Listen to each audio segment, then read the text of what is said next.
हामीले खोजेको चाहिँ देशको स्वतन्त्रतामा हामी सहभागी छौँ कि छैनौँ, कति पर्सेन्ट छौँ, देशले पाउने न्यायमा, अरू नागरिकले पाउने न्यायमा हामीले कति पाएको छौँ कि छैनौँ, अनि देशले जुन एउटा सबैलाई एकनासे दृष्टिकोण राखेर हेर्नुपर्ने संविधानले भनेको छ, त्यो एकनासे दृष्टिकोण हामी माथि परेको छ कि छैन। चिनारीको कथा चाहिँ यो हो। This is all about our identity. अरूको बराबर, अरूको दाँजोमा हामी कहाँ छौँ, वेयर डु वी स्ट्यान्ड, यो चाहिँ हाम्रो अस्मिता, अस्तित्व र वजुदको कुरा हो। चाहिँ त्यसलाई हामीले आइडेन्टिटी चिनारी भनेर नामाङ्कित गरेका हौँ। हाम्रोमा एउटा गलत सोच पनि पसेर अलिकति बिथोलेको छ। हामी साह्रै व्यक्तिवादी बनेका छौँ। व्यक्तिवादी, एउटा व्यक्तिलाई ल्यायो, लिडर बनायो, झन्डा समायो, जिन्दाबाद मुर्दाबाद भन्यो, अल्गो पेडेस्टल बनाएर त्यो माथि टक्रक्क राख्यो, अनि चारैतिरबाट क्या लाइटहरू पनि लगाइदियो झिलिमिली पारेर, अन्त ऊ चाहिँ देउता जस्तो त्यहाँनिर ठिङ्ग उभिएपछि त राम्रै मान्छेको मति बिग्रिन्छ नि त।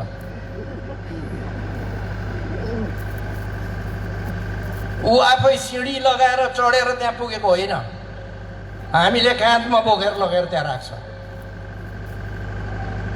अन्त जब ऊ देउता हुन्छ, भगवान हुन्छ, अन्त हाम्रो एक्सपेक्टेसन बढ्छ। मान्छेले सम्झिन्छ यो त भगवानै भयो। त्यो अब हिन्दी सिनेमातिर आउँछ नि, त्यो धार्मिक सिनेमा क्या, माइथोलोजिकल फिल्ममा त्यो ड्रान गर्दै बनाउँछ नि के जाति, त्यस्तै पो बनाइदिन्छ जस्तो गरेर आशा गर्छ।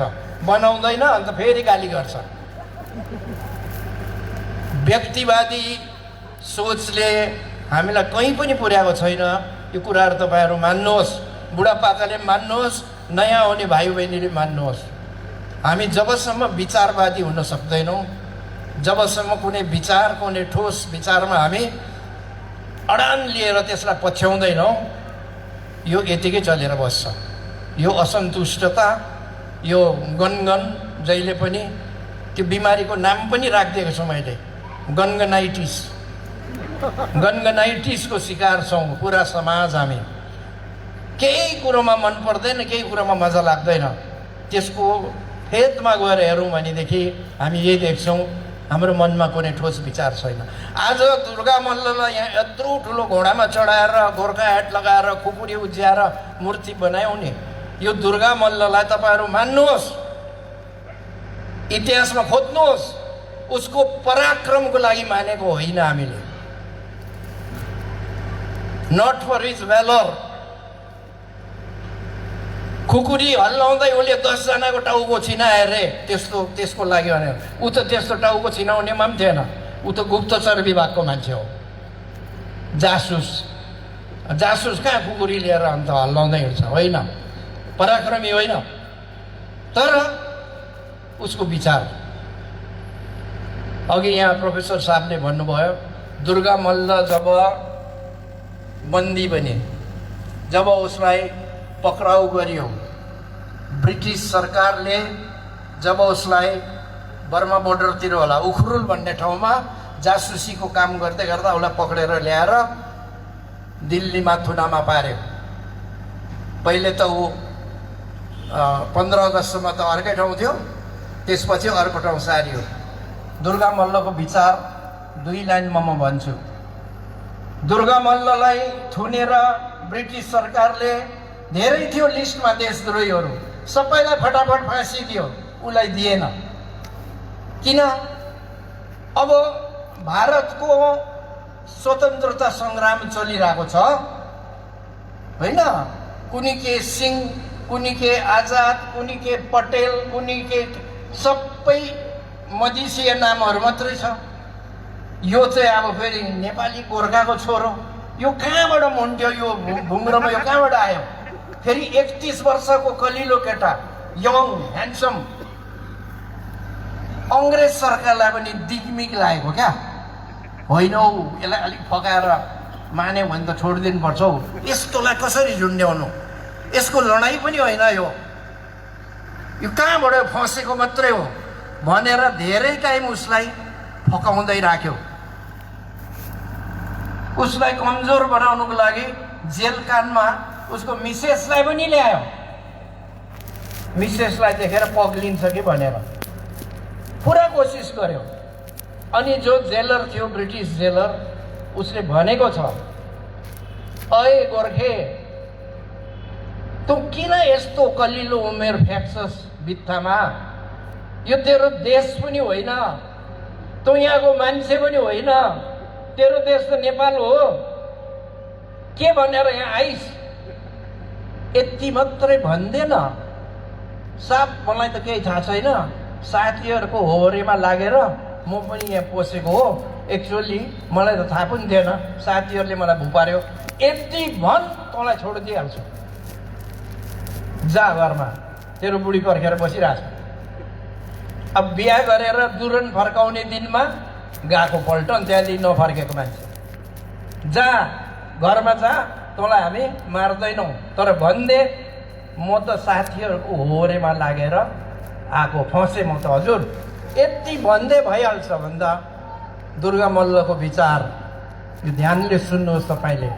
होस् दुर्गा मल्ल पराक्रमी मान्छे होइन, तर उसको विचार, उसले भन्यो, जुन माटोको अन्न बालीले मेरो शरीर बनेको छ, जुन नदीको पानीले मेरो रगत बनिएको छ, अनि जुन हावा यो देशको जो मेरो प्राणवायुमा छ, यही नै मेरो देश हो, यही नै मेरो मातृभूमि हो। खलास। आज हामी दुर्गा मल्ललाई मान्छौँ भने उसको पराक्रमलाई होइन, उसको विचारलाई मान्छौँ। अब यहाँ गजबको कुरो छ, मिटिङमा जान्छ मान्छेहरू कि ठुल्ठुलो मिटिङमा, अनि फर्केर गएपछि सोध्छ नि त, मिटिङ त मान्छे त पुरा जाँदै थियो, पुरा थियो नि, कम्ती थिएन, अन्त कस्तो भयो मिटिङ भन्छ, यसो सोध्छ, खाना चाहिँ दामी थियो भन्छ।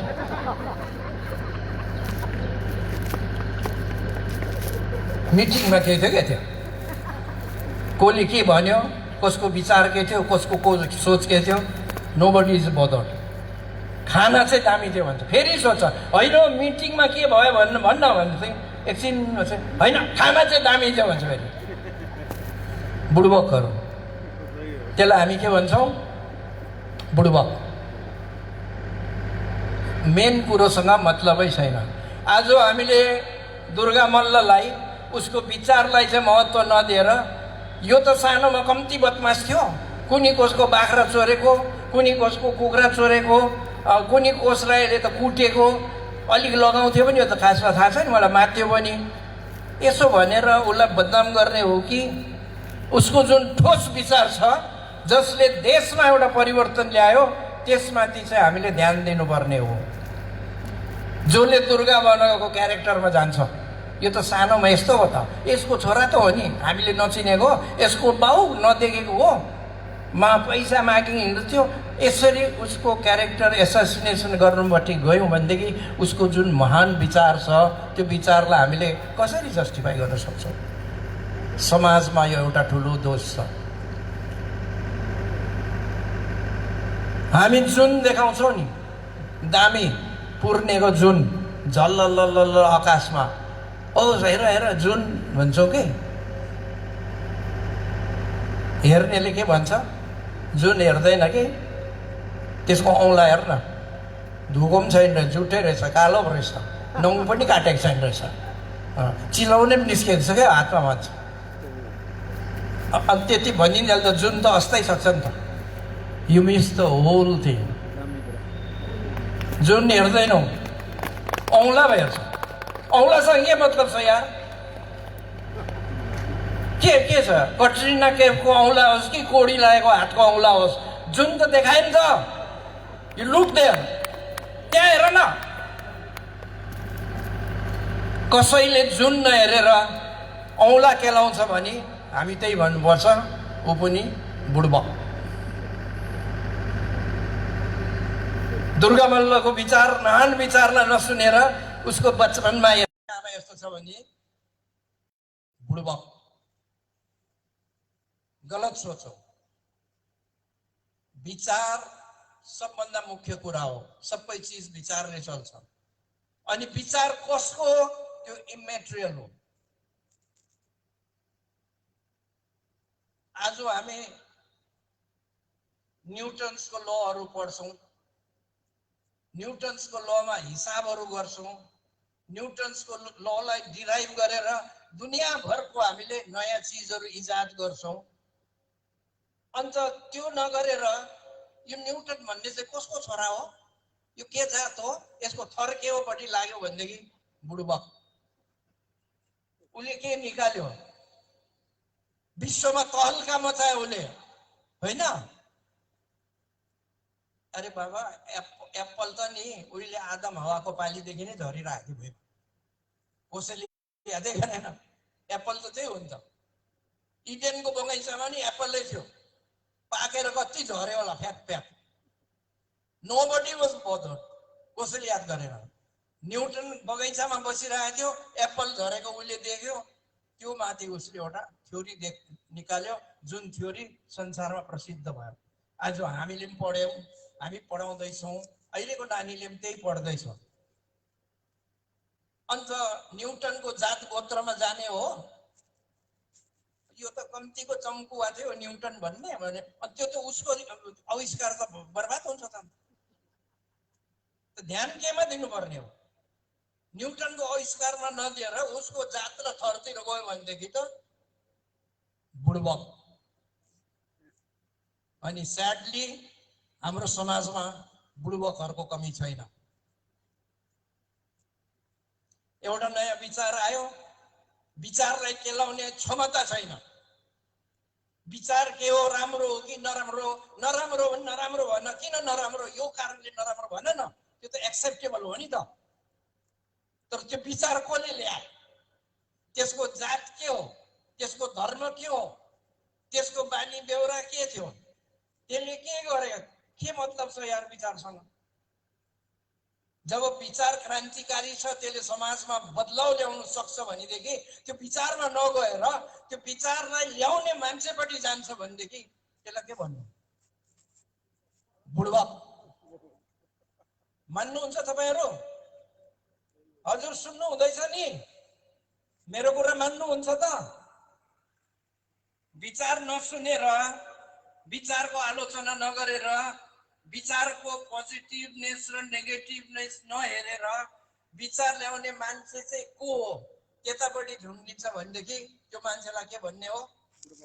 बुढबक। अनि स्याडली हाम्रो समाजमा बुढबकहरूको कमी छैन। मैले यो भन्नु खोजेको। हेर्नुहोस्, बडा गजबको देश छ अनि बडा गजबको इतिहास छ यो देशको। देश आफ्नो ठाउँमा छ, देशको इतिहास आफ्नो ठाउँमा छ। देशले जब इतिहास पढाउँछ, हामी आँखा चिम गरेर त्यो इतिहासलाई बाइबल जस्तो, कुरान जस्तो, धर्मग्रन्थ जस्तो मान्छौँ। म त भन्छु अब टाइम आएको छ, त्यो इतिहासहरूलाई पनि अब रिभिजिट गर्नुपर्छ, इतिहासलाई पनि अब कोट्याएर हेर्नुपर्छ। यही इतिहासले त हामीलाई थिचिरहेको छैन, यही इतिहासले त हामीलाई बुढबक बनाइरहेको छैन। अब हेर्ने टाइम आएको छ। यो नयाँ सोच हो, यो पनि नयाँ विचार हो। अनि विचार ठिक छ कि छैन त्यो सोच्नुहोस्। सिके श्रेष्ठ ठिक छ कि छैन त्यतापट्टि नजानुहोस्। यो थट चाहिँ ठिक छ कि छैन, that is more important. That is more important.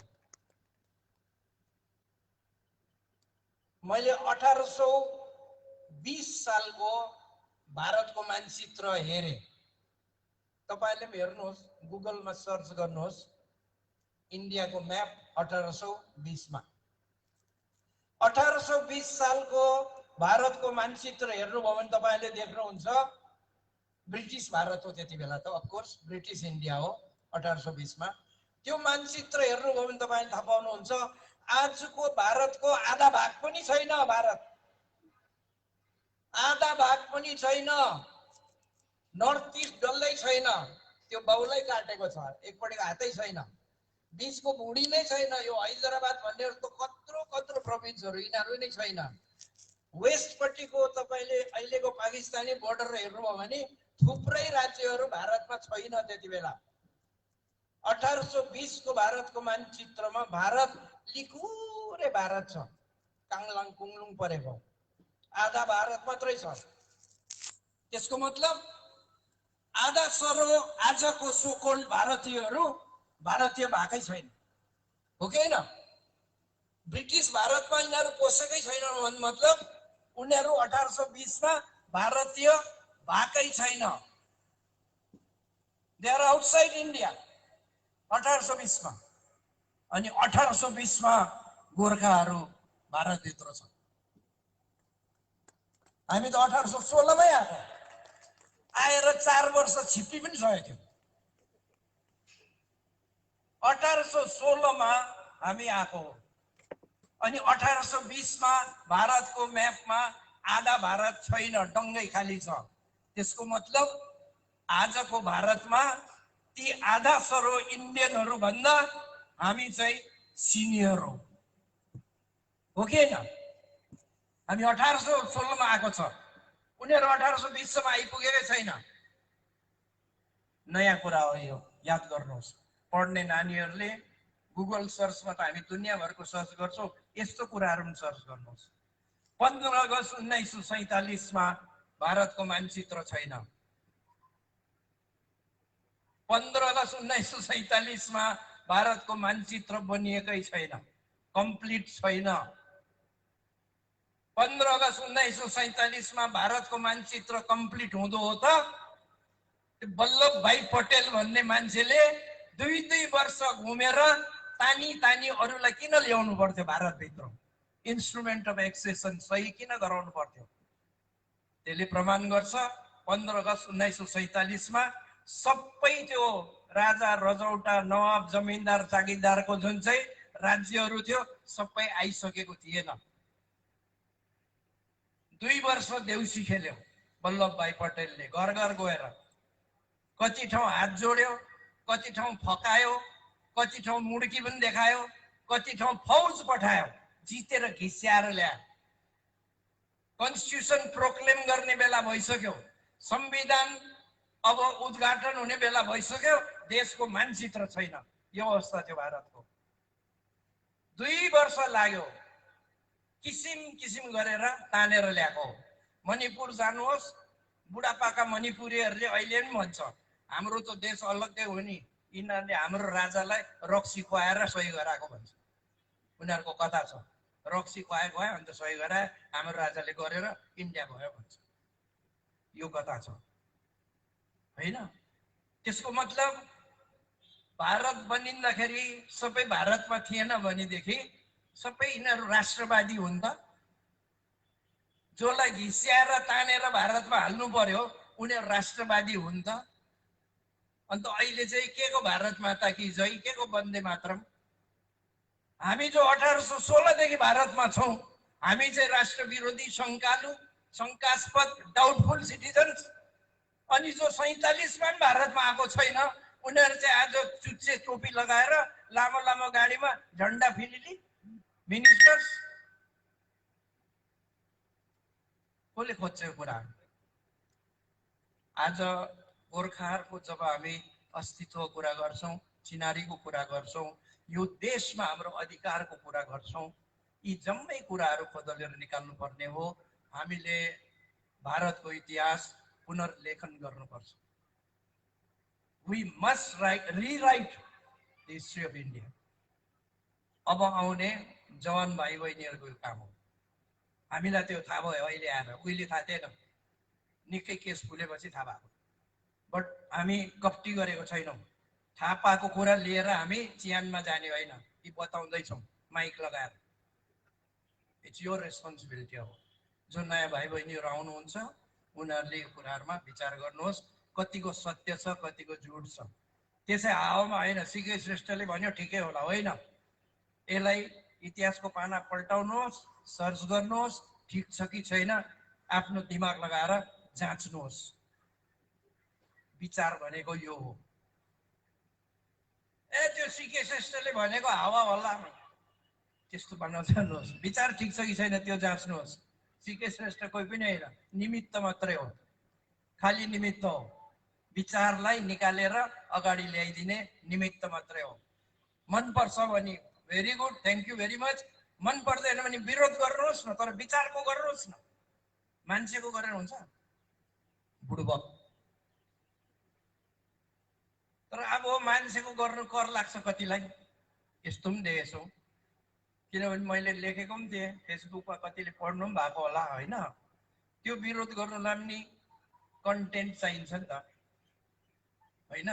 विचारलाई विरोध गर्नुलाई पनि त क्यापेसिटी हुनु पर्यो नि त।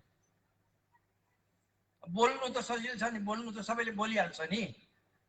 यो मुख भनेको चाहिँ पानी कल जस्तो हो, टुटी क्या। मुख चाहिँ कलको टुटी जस्तो हो होइन। तर ट्याङ्कीमा पानी त हुनु पर्यो नि त। अनि ट्याङ्कीमा पानी छैन भने टुटी खोल्यो कि हावा मात्रै फ्याँक्छ स्वा गरेर।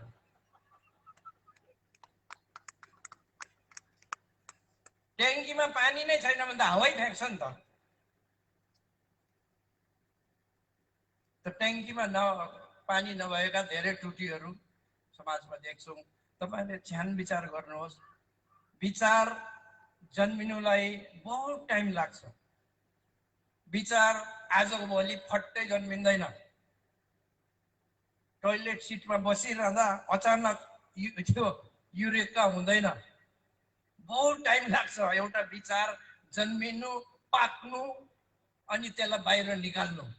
जब त्यो निस्किसकेपछि त्यसलाई केलाउनु सक्ने क्षमता पनि हुनुपर्छ।